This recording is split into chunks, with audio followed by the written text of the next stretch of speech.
I am the District Director for Institutional Effectiveness Accreditation and Planning at Tarrant County College. And my role here at the college is one of support and facilitation. We at the district level have 6 campuses that we are supporting, and the efforts for assessment are, extremely important. We're a large institution. We have over 50,000 credit students, and so we're accredited by COC as one college, and so that does present some challenges. But with the Credo tool, it has become a lot more easy to manage and to actually get the work done. So one of our principles and goals for the college is for us to be working cohesively together and forging for the future as one.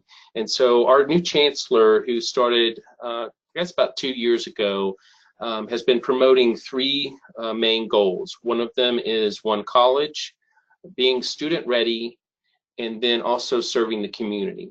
And so as a part of assessment, that one college principle or goal is very important in terms of getting a buy-in and ownership of assessment, and also making sure that students were assessing their skill level with the various core objectives, which are also our institutional learning outcomes. Getting faculty and staff feedback, and then reviewing with leadership in terms of what the next steps are, giving them status updates.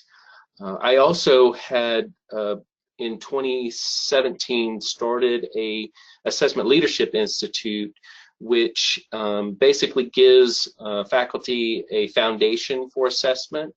And that's continued on for the past 2 years, and now is a part of a consortium group for the North Texas area. And so not only does Tarrant County participate, but also our other 20 community colleges within our area are participating as well.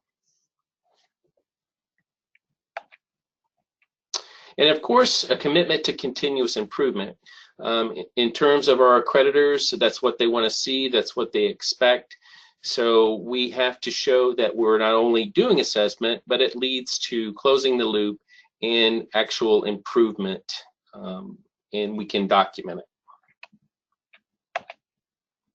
So these are the high-level things that I'm going to go over within this presentation. The institutional learning outcomes, selection of the Credo tool, methodology, the outcomes results from what we had experienced during one of our pilot phases, and then recommendations from that, and then feedback and supporting additional needs.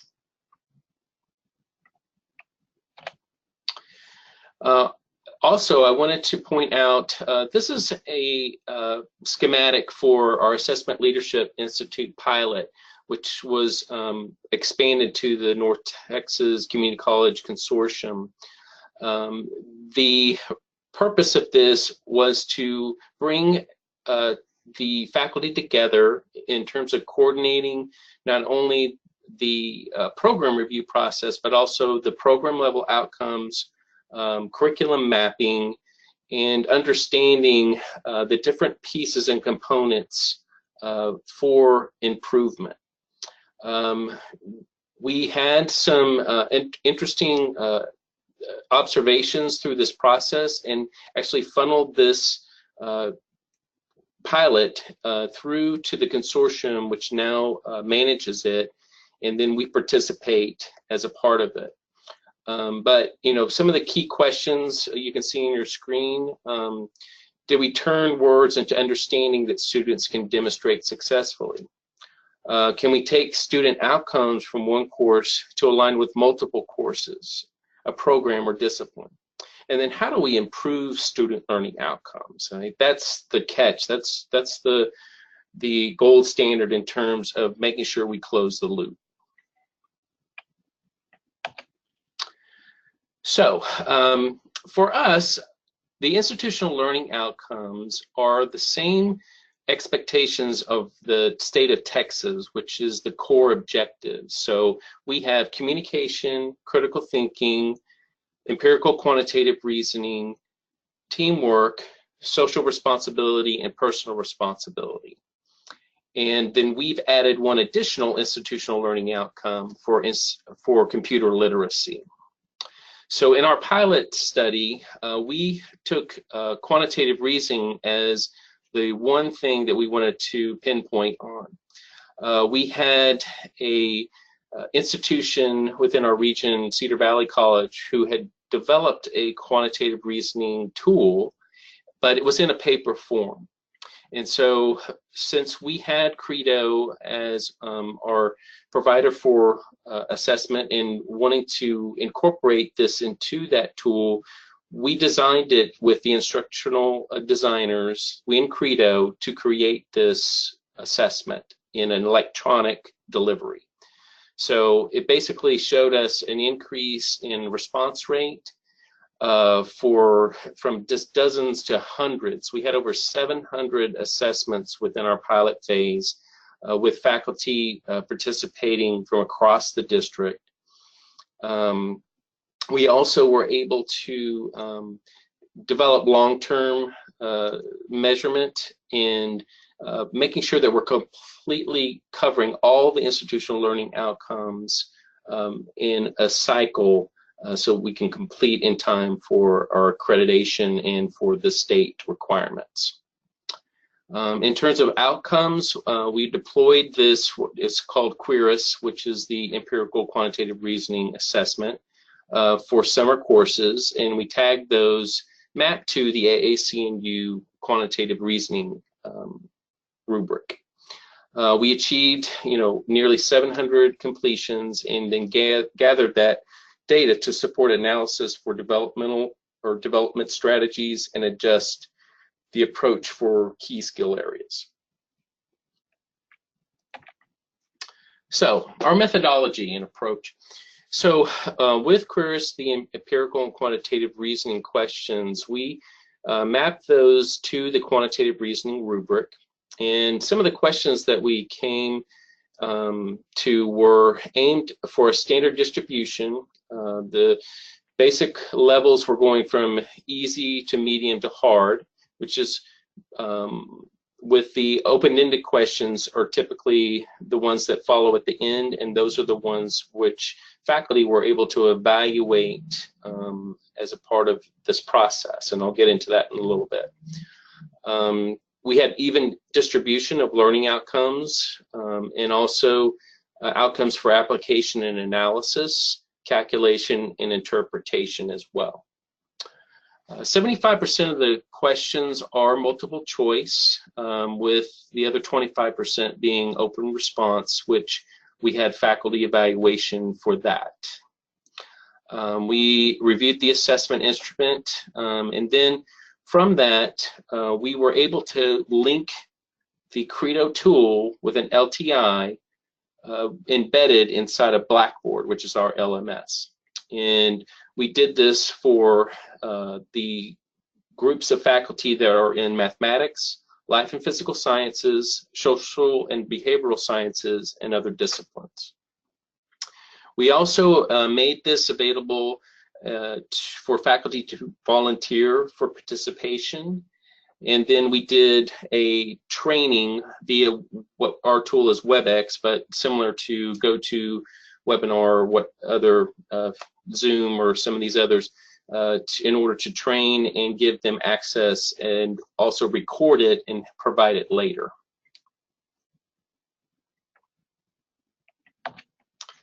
All right, so a little bit about the enrollment and engagement metrics, the data that we saw.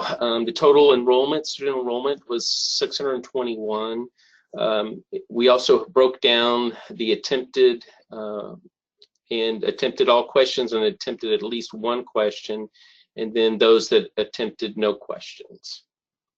And then you can see down at the bottom the results in terms of the engagement per question. So going from Q1 through Q12, each of those were the response for each of those questions. As we had already said previously, the easier questions were at the front and then got progressively harder as you went through the assessment. Okay, so based on our participation of students, we did this over the summer 1 and summer 2 sessions. Both sessions last about 5 weeks. And so we had a little bit more in summer 1 than summer 2, just because typically the higher enrollment is within our first summer session rather than the second. We have also quite a bit of transition students that come to us during the summer that may be at other institutions during the other long terms. So student assessment performance. So the assessment was comprised of 7 multiple choice questions and 3 open response. The 7 multiple choice questions were worth 1 point, and we had 2 questions that had more than 1 correct answer. Average yes/no multiple choice questions were answered correctly about 30%. Average multiple choice questions answered with top 2 point values at 39%. Okay. So assessment performance. We did, through this process, determine that there were some outlier questions. Questions 4 and 5, we found that they were duplicates in terms of what the material was asking, and found that the students didn't quite understand in the first question, but when they got to the second question, their positive response rate was much greater in terms of understanding and knowing what the correct answer should be. And so in our analysis, we're probably going to revamp that the next time we do this assessment, and probably take out one of the duplicate questions. There's also the definition of what a real-time learner is. They may have been doing some critical thinking, which we hope is the case, in terms of going through the process in the assessment, and then analyze their error and were able to fix it the next time that they saw it in a following question. So averages. So 3 questions were open response questions that asked students to reflect on a question or to upload a chart. And so these questions were worth up to 5 points and were manually graded. When I say manually, we used the Credo evaluation tool to do this in a computer lab with faculty. And so faculty had an evaluation tool. We did a norming session for about an hour, and I served them lunch. And then we took time after that to actually go through all the 700 different student samples and then scored them. And so with that, we had, with question 1, about 36% passed.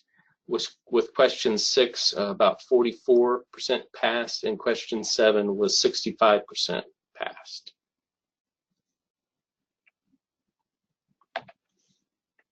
So we embrace and are committed to the AAC&U LEAP value rubrics for our learning outcomes assessment. And so based upon those rubrics, this is how the students fared in terms of their results. So if you look at communication, it's 21%. Quantitative literacy for assumptions at 53%. Representation 44%. Calculation 29%. application and analysis at 53, and then interpretation at 46. So you can see we have some work to do, especially within communication and calculation, that students were struggling in those areas the most. So question difficulty. Percent of students passing, you can see the 1.1 are the easier questions. Most students were able to do that at 72%. The 1.2, a little bit higher level at 46, and then increasing the 1.3, and then 2.1, we're at 30% level. So the increasing difficulty had lower passing rates.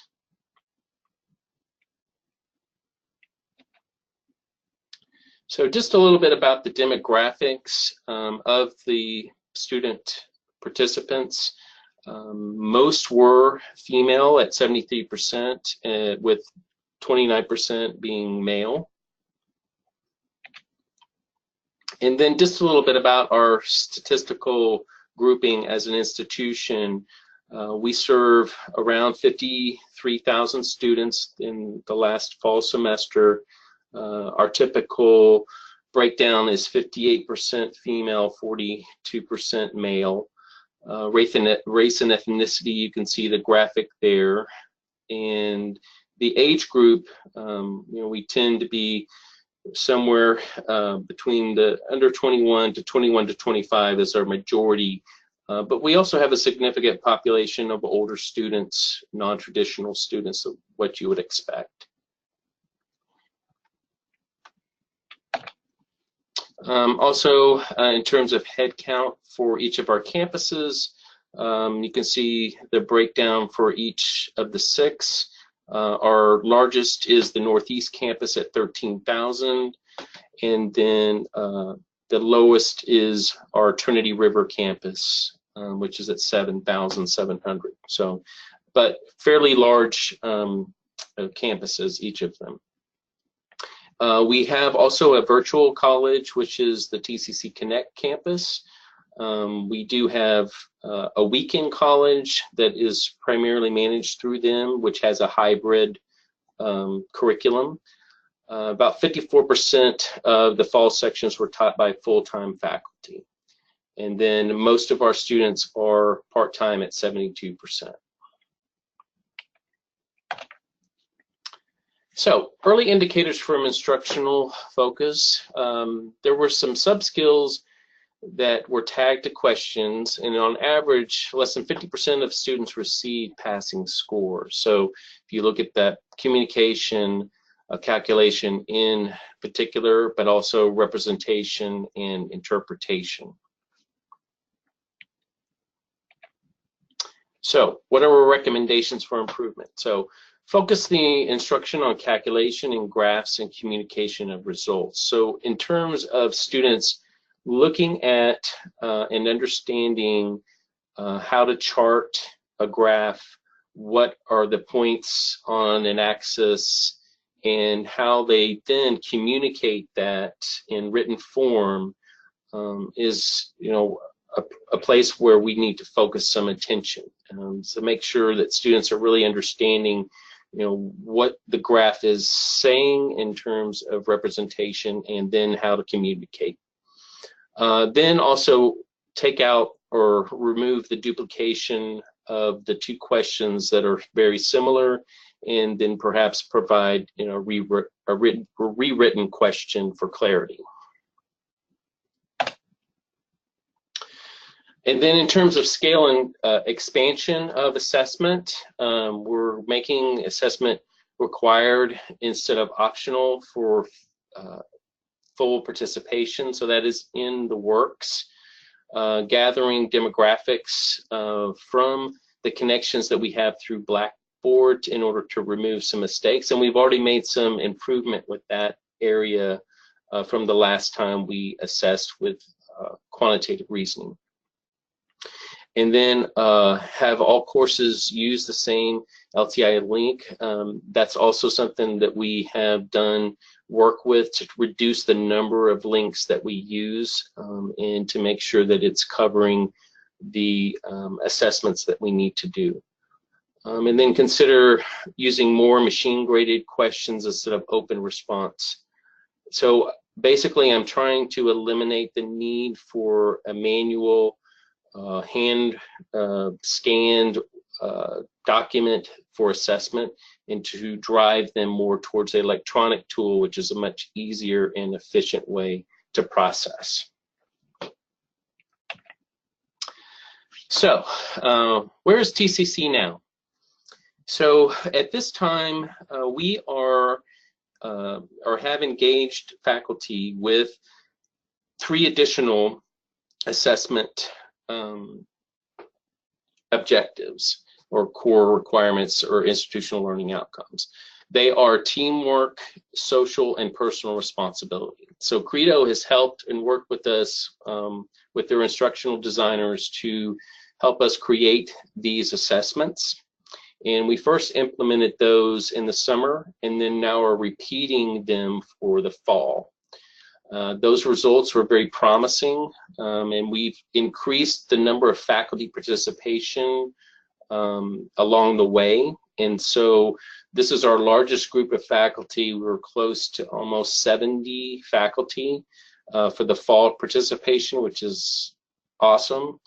And each of those faculty would have probably 2 to 3 sections that they were using with a minimum of around 20 students. So we're looking at doubling or tripling the number of assessments that we're intaking for learning outcomes. And so, as you may assume, the larger the pool of assessments, the more valid and reliable results. So we, in the spring, will also be looking at communication and computer literacy. So that will close the loop on all 7 of our institutional learning outcomes. And then we'll, of course, make sure that we're integrating that information back to what we call our academic curriculum teams, and making sure that that improvement is then occurring through the analysis of the data.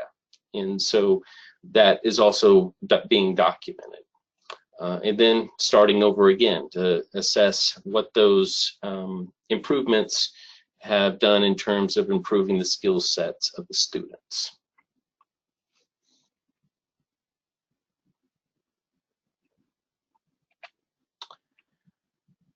So I have with me in my office an assistant director for instructional assessment, Tremaine Anderson, who just recently started in the summer. So now I have somebody in place that can focus their complete attention on assessment, which has been wonderful. And so we've been working to scale and pull in more faculty participation and start to ensure that we're meeting all the areas to include our dual credit students, as well as the online students, so that we can make sure that they're in our demographic. And we're located in Fort Worth, Texas. I don't know if I said that. Our county is Tarrant County College, and we service a fairly large population, but our campuses are located basically on the 4 corners of the county. We have a northwest campus, a northeast campus, a south campus, a southeast campus, and then in the center downtown is our Trinity River campus, and then of course our online campus, which is Connect. So at this point, I will entertain any questions or anything that you would wish to know about what we're doing and how we're proceeding forward. Thank you, Marlon. So if you do have questions for Marlon, please add them into your control panel, and I'll be fielding them for him. So just looking at a few that we've received. Marlon, how difficult was it to get faculty buy-in? So let me be, completely transparent and honest. When I first started 3 years ago, we had a little bit of a lull in assessment. basically they weren't doing it. And so I kind of had to start fairly quickly to get us up and going. And from the previous person that was in my role, they were doing a good job. It's just that the timing with our accreditation was right at the same time. So it was, you know, difficult to get everybody involved. And so I had to work progressively with faculty, going out to the campuses, meeting with them, meeting with the academic curriculum teams to ensure that you know, this was important for the college. It's not only for accreditation, but it's for the students and it's for the faculty. And that personal touch and making sure that they understood that why we were doing this was very key in order to make sure that they took ownership of the assessments. Great. And did any of the data surprise you, or is it what you were expecting? Some of the data did surprise us in terms of performance. We know for sure that students are having some issues with communication just across the board. And so that part really didn't surprise us as much. But on the other side, we are starting to see, you know, that the critical thinking skills are also coming into play. With that one question where the two questions were similar, we can see real-time analysis going on that, oh, okay, I see what I did wrong, now let me correct it. So that was surprising that we saw that they took the time to kind of, you know, process. In another aspect of our assessment with the communication, we noticed that it matters a lot with instructions that are given to the student in terms of what the expectations are. So for instance, if you are looking for an embedded assignment, but you don't give instructions that it's a requirement that you cite sources, but then use a rubric that has citing sources as a part of the rubric, then you can't really fairly score a student for not having cited sources because you didn't instruct them to do so. So it's made us think more clearly in terms of the instructions given to faculty and making sure that, you know, we're consistent, and then whatever's in the rubric, we're actually asking the student to demonstrate in the assessment. Great, and a few follow-up questions here, Marlon. There's a series of them, so I'm going to kind of put them out to you, and I think you can tell the whole story. Okay. Were students required to complete the assessment? Was it in their courses? And were students graded, or was it optional? And lastly, how were the questions on the assessment chosen and created? Great questions. So let me start with the first, or actually the last, and then I'll go back. The questions were taken from several different sources. We had, for this particular assessment results, we used the Cedar Valley tool and then took those questions and modified them to an electronic format. But in subsequent assessments, we've used the bank of questions that are available to us with Credo.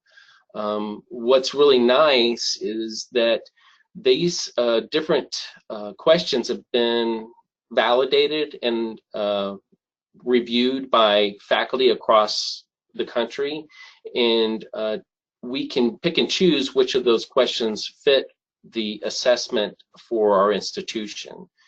And so we were able to do that with the teamwork, social responsibility, and personal responsibility.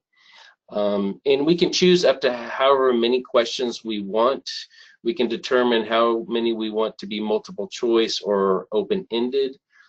For us, and for the ease of faculty evaluation, we tried to limit the number of open-ended questions to 2 to 3 because it does take a little bit of time for faculty to do the assessment, although the evaluation process is fairly simple.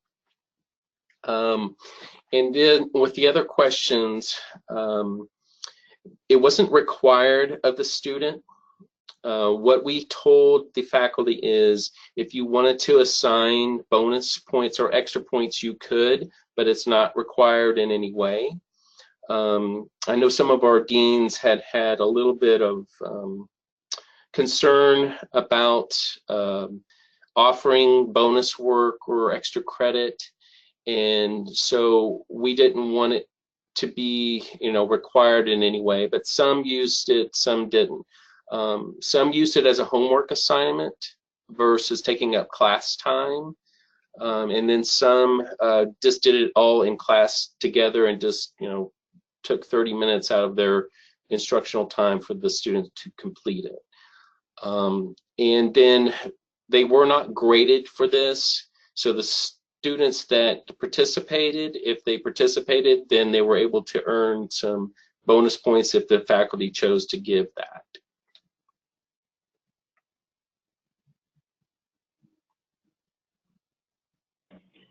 Great. And one last question I'm seeing, any tips for a school looking to implement a similar strategy? So my suggestion would be to start small in terms of exploring the tool and getting a group of faculty that are willing to travel with you on the journey, because it's always best to get input early and often. So what I would do is probably, give them, one particular assessment. What are they currently doing in their class, and then how does that then relate to the assessment that we want to do on an institutional level. So one of the challenges that we had is that faculty wanted to tie their particular curriculum or content to the assessment, and so we have to, at an institutional level, have to make it a little more generic so that we can go across multiple courses and course sections. So that's something you need to consider as a part of the process. Also, I would suggest that you have to have support from your leaders above you, that they are committed to this work. You have the deans that are behind you and willing to support, as well as the coordinators for the programs or the disciplines. And a follow-up to that would be, what do you intend to do differently the next time you implement something similar? So I guess, what were your lessons learned? So lessons learned, we have learned that actually we can do a lot more scaling than what you would think in a traditional paper or manual process. One of the great benefits that we've learned that we're going to do differently, we're going to look more closely at program level outcomes. So I'm in a process now with the programs looking at developing or embedding program level outcomes within Credo so that we can have that tool in order to electronically gather it and be able to monitor it, and then they can show exactly how that ties to the marketable skills that students need in order to get employed for their career and technical programs or for transfer.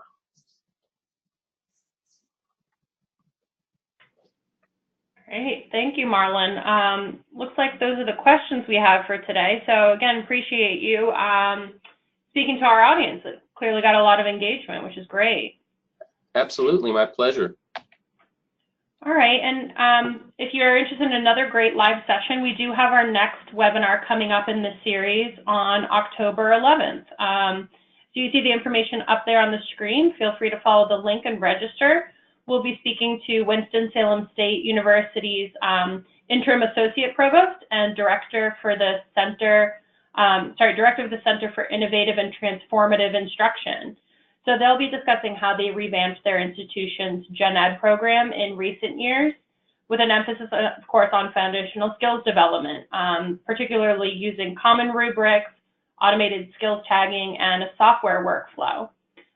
So another great session coming up, and as a reminder that today's webinar was recorded, and that recording will be shared with you within 24 hours. If you have a moment to take the short survey that shows up on your screen, we'd appreciate it, or if not, that will also come in your email. So we thank you again, and we look forward to seeing you at our next session. Have a great afternoon.